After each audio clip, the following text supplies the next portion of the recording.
Welcome to Purdue OXC's instructional video on error propagation. Today I will be briefly reviewing the equation for error propagation and then going through two application-based examples, namely an example of the Hagen-Poiseuille equation, followed by an example of Newton's law of cooling, which will show the procedure for estimating error of simple linear regression. For this video, please ensure that you know how to do partial derivatives when we are talking about functions of multiple variables, as I will not be reviewing how to do those. Okay, let's get started. What is error propagation? Well, as the name suggests, error propagation is a method that allows the experimenter to see how error propagates and accumulates through the course of an experiment. We are usually measuring multiple variables and running multiple trials so that we can have a mean and standard deviation for each measured parameter. So for example, if we are measuring in the lab three variables, say x1, x2, and x3, and we run multiple trials so that we are able to calculate for each variable a mean as well as a standard deviation, which I denote as sigma sub x1, sigma sub x2, and sigma sub x3. So what we're usually interested in, however, is some value that is calculated through some function that relates all of these measured variables. So for example, say we are interested in some variable y, which is a function h of x1, x2, and x3. Well, if each experimentally measured variable carries with it some error that, of course, we can estimate with the standard deviations, then the value that we are interested in, y, will also carry with it some error, sigma sub y. And error propagation is all about estimating that. So, for example, if y, say, is x1 plus x2 minus x3, then the mean of y can simply be the mean of x1 plus the mean of x2 minus the mean of x3. However, the standard deviation of y cannot be equal to sigma x1 plus sigma x2 minus sigma x3, because that would suggest, of course, that if we have a higher error in x3, that would correspond to a lower error in y, which doesn't make sense because error should be additive in some way, it should accumulate. And so that doesn't make sense. So instead, what we'll see by applying the equations that I will be presenting in this video, that for this specific case, sigma y turns out to be the square root of each standard deviation squared. Like that. The equation for error propagation is equation 3-38 in the Chemical Engineering Statistics textbook. The equation preceding it, equation 337, is basically a repetition of what I said about the mean and how it can be estimated by applying the function to all the means of the measured parameters, x1, x2, x3. And the variance of y, which is just the square of the standard deviation of y, is not as straightforward. As you can see here, basically what we have to do to calculate the variance in y is take the partial derivative of the function with respect to each measured parameter x sub I, we square it and multiply it by the respective variance, and then you add that up for all the measured parameters. And so we'll see that being applied in the next two examples. Let's say we are studying a system of viscous flow through a pipe, and we have checked all the assumptions, and we have determined that the Hagen-Poiseuille equation, the Hagen-Poiseuille model, is safe to apply in this situation. The Hagen-Poiseuille equation solved for viscosity is eta, which is the viscosity, is equal to pi delta p r to the fourth over 8 ql, where delta p is the pressure drop, r is the radius, q is the volumetric flow rate, and l is the pipe length. And say in this particular laboratory setup, we're able to measure delta P, R, Q, and L. We run multiple trials and determine means and standard deviations. And for simplicity's sake, for this example, let's just assume that L can be a constant, in which case we would just treat it like pi in this equation. And our objective is to estimate viscosity with some error reported along with it, and that error will be calculated using equation 338.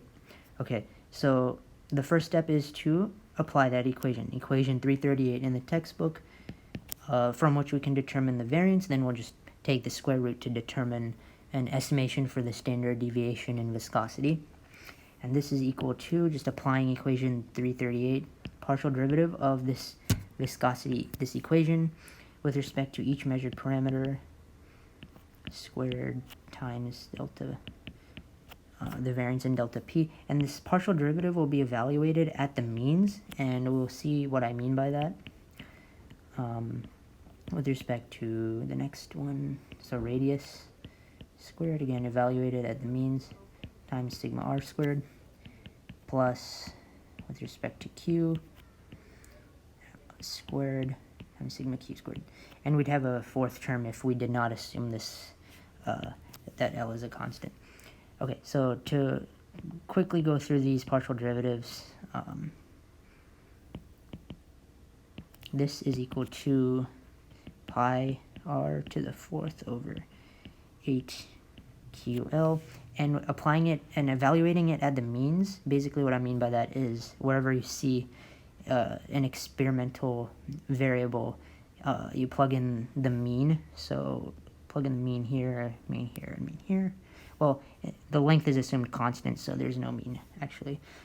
Okay, and then you square this whole term, and then we repeat that for the next partial derivative. So with respect to r, and this one is equal to, let's say, 4r cubed times pi delta p over 8ql. The 4 can cancel with the 8, and we get, as a result, r cubed pi delta p over 2ql, and then we evaluate it at the means like that, and then we're going to, again, square this term. And finally, the third partial derivative is equal to, let's see, pi. This one's a little more involved because q is in the denominator, but all we can do is we can say pi delta p r to the fourth over 8l times q to the negative 1. And so this negative comes down, and this becomes a negative 2. So that's equal to pi. So negative pi delta p r to the fourth over 8lq squared. Then evaluate that at the means again. And then we would, again, square this partial derivative. As you can see, the negative gets canceled out because we're squaring it. So pi, we just rewrite it without the negative sign.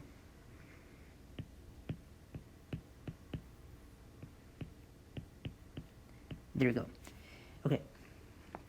And so finally, if we wanted to estimate the standard deviation of viscosity, we would take the square root of all of these terms, pi r to the fourth over 8ql squared times the variance in delta p plus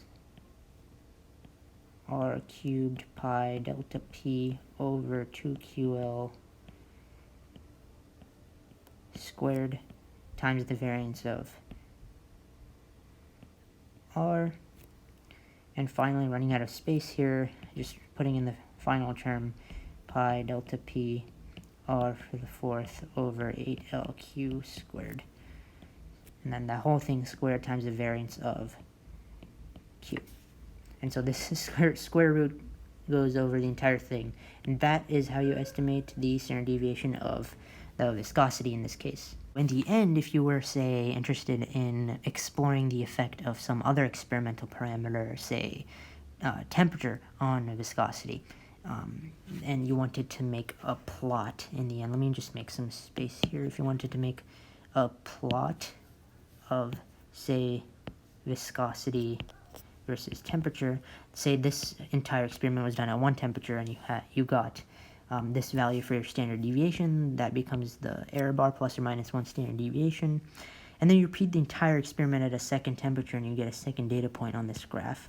Then you do a third temperature, you do a fourth temperature, and then you basically are able to make a plot and see the trend of the effect of temperature on viscosity, say if that's what you were interested in. Our second example will be on Newton's law of cooling. This example will involve linear regression. And so just a brief contextual recap of what Newton's law of cooling is. Say we have an object and we can measure its temperature over time, temperature versus time, and we can, because say that we are justifiably able to say that the Biot number is much less than 1, then we can basically assume that the temperature of the entire object is changing at once, and then the energy balance becomes T minus T ambient is equal to T naught minus T ambient equals times the exponential of minus HA over rho VCP times time, where H is the heat transfer coefficient, A is the area, rho is density, V is volume, and CP is specific heat capacity. Say the objective of our experiment is to determine the heat transfer coefficient H with an estimation of the error, the standard deviation of H. And our experimental setup is that we can measure the temperature over time, so time 0, 60 seconds, 120, and so on and so forth. And we measure the temperature at each of these time points. And if you rearranged this equation and plotted the natural log of T minus TA over T naught minus TA versus time, basically what you should expect is a linear relationship that can be fit with a simple linear regression model, of which, so y equals mx plus b, of which the slope m is basically then just minus HA over rho VCP. And from this, we can rearrange and get that the heat transfer coefficient H is just minus rho VCP over A times the slope m. But how do you estimate the error in H? The way you do that, and you can see here that if we can assume that rho, V, CP, and A are can all be constant, that means that the error in H is completely dependent on the error in M. But how do you estimate the error in the slope M? And so for that, we turn to Chapter 6 of the statistics textbook, from which we get the following equations. So as you can see in these equations, basically the way in which we are going to be estimating the error in the slope is by calculating the standard error of the slope. We can also calculate the standard error in the intercept, but that's not relevant for this specific problem. It might be for an application that you are studying, but for this problem we will just be using equation 6-18. 6-16 and 17 are required to calculate 6-18, so we will be going through all these equations and applying them to our Newton's law of cooling problem. Alright, so returning to our problem, the first step is using equation 6-16 to determine the SSE. SSE is given as the summation of the y sub i's minus the y sub I hat squared. What this means is essentially y sub I is each y value, so each of these points, the y value corresponding to those points, and the y sub I hat is the corresponding value that is predicted by the linear regression model, and the difference between that is this difference. You square that, and then you do that for all the data points, and you sum those up, and you get a value for the SSE. So that's equation 6-16. Equation 6-17 is sigma squared, sigma hat squared, and that's sort of an estimation of the error that's associated with a simple linear regression, and that's just SSE divided by n minus 2, where n is the number of data points. And finally, this is not given in the slide that I showed previously, and that's SXX. That is given somewhere in the stats textbook. You can go hunt down and find it, but I'll just give it here, and it's the sum of, from I equals 1 to n, of the x sub I minus x bar squared. And so what that is, x refers to, for us, is the independent variable is time, right? So this column over here, and basically x bar is, so all the values of time that you measured the temperature at, you take the mean of all those times, and that gives you x bar. X sub I refers to each individual time value that was used. So basically you do x sub I minus the x bar, and you do that for all the data points, you square it, you sum it up, and that gives you this. Okay, so then you apply 6-18, you get an estimation for the error of the slope, which I'll denote sigma sub m for slope, is equal to the square root of sigma hat squared over SXX. That gives you a value. And then going back to the h equals negative rho v cp over a times m, if you apply the error propagation equation, here we just have one variable as opposed to 3 variables in the previous problem.